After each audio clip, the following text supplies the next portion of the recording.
Hey guys, thanks for jumping back into the cryptoverse. Today we're going to be going over Bitcoin. If you guys like this content, please subscribe to the channel, turn your notifications on and like the video, and check out the Telegram and Discord channel in the description below.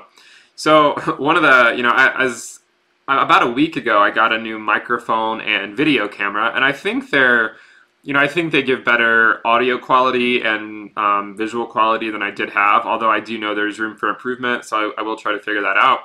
But I thought it was funny. One of my favorite comments was, I guess now that my video is clearer, you can see how ugly my this room is, this guest bedroom that I'm sitting in. I just thought it was funny. There's always something to improve on. So if you guys have any ideas for how I can make the backdrop better, let me know. Anyways, I can assure you that I'm an engineer and look at things more analytically, and creating nice backdrops and artwork is not my forte. So let's just go ahead and jump in. We have the price of Bitcoin, and I just want to talk about these two moving averages. So what we have here are let's move this over here so you can actually see these averages. So you have the 20-week and the 100-week. And I've often spoken about how the 20-week is ultimately what we need to hold as support during a bull market. So you can see the red line here. During this bull market, we always came down and held it as support. So if you were wondering during this time, like if you had been selling, let's say you were, say, dollar cost averaging your sells, but you recognize that we were also in a bull market and you just wanted to be very aggressive and continue, reinvesting, then one thing you could have done is you just, you set buys along the 20-week moving average. But the interesting thing is, how do we get to this 20-week moving average? Because last time we got there, it was more of a handoff. It's the handoff, and I would say it was a handoff between the 100-week and the 20-week. So if we go even further back, you can see that in this market cycle, you can see we basically held the 20-week as resistance. In the accumulation phase, we popped above it, came below it, and then ultimately we had this run. And this run with Bitcoin back in 2015 occurred in August.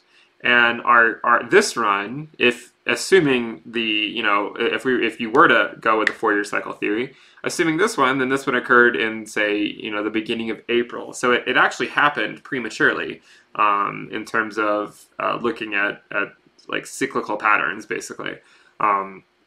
Now in this case, we basically popped up above the 100-week moving average, and we held that one as support for from, say, the end of November out until the end of January. So for a couple months, we held the 100-week moving average as support. And then it was more of a handoff. Then the price went from holding this 100-week moving average as support to a much more bullish stance, in that it held the 20-week moving average as support. So where does that bring us today?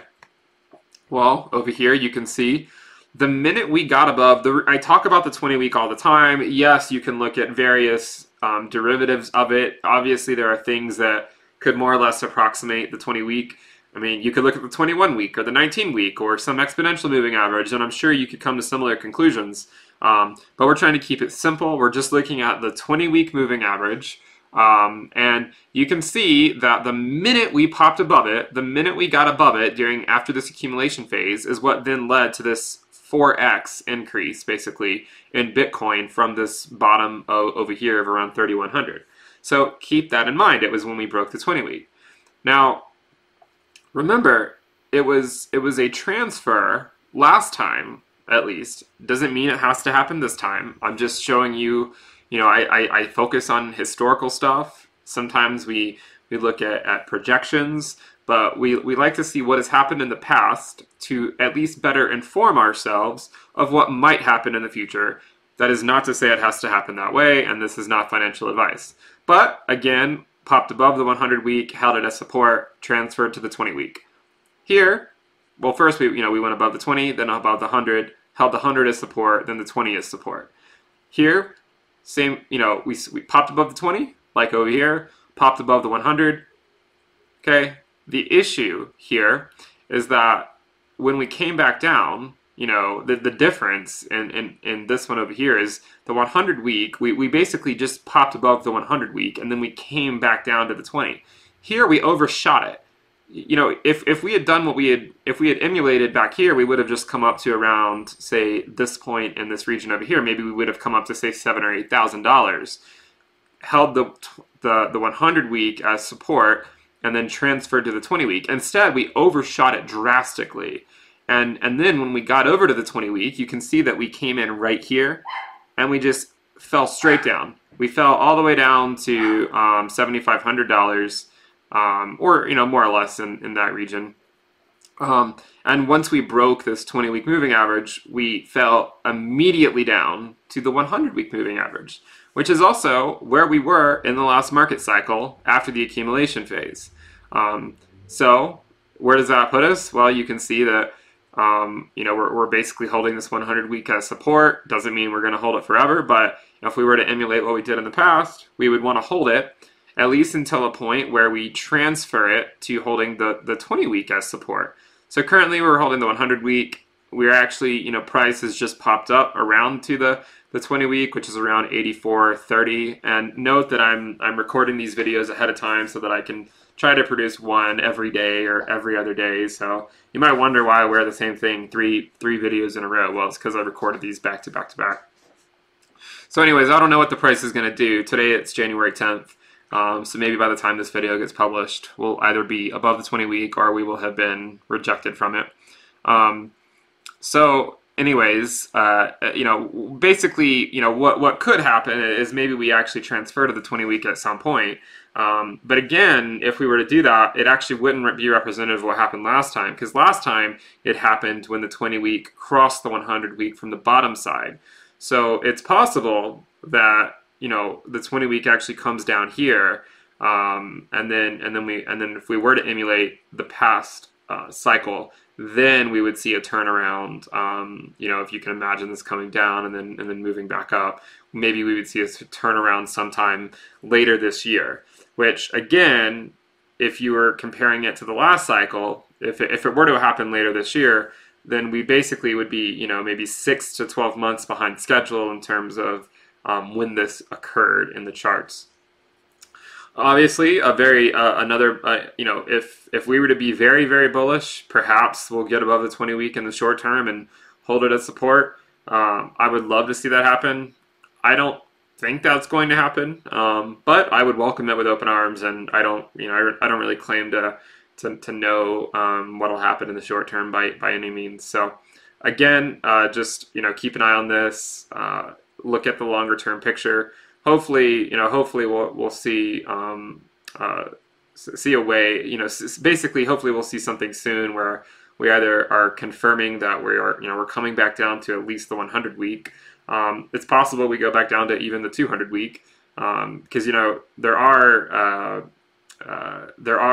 historically the 200 week is where we will have historically held our final support. So that's just something to consider, and, you know, you can do with it what you want.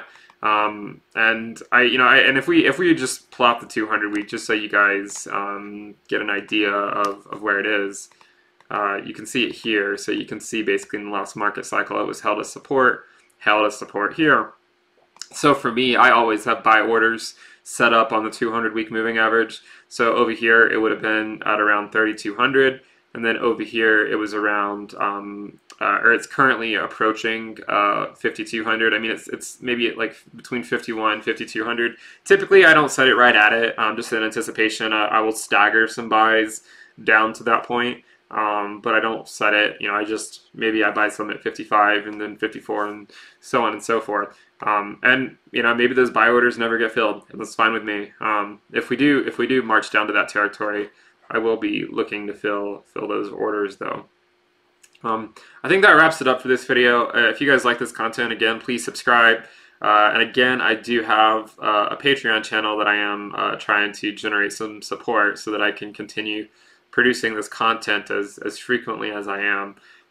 So, you know, I'm more or less trying this thing where I wonder if I can spend more time doing this type of stuff in the future. So I'm just kind of experimenting right now and seeing what I can build in the short term. So again, I would love it if you guys subscribe and tune in to future videos and check out the Telegram channel in the description below. All right, guys, bye.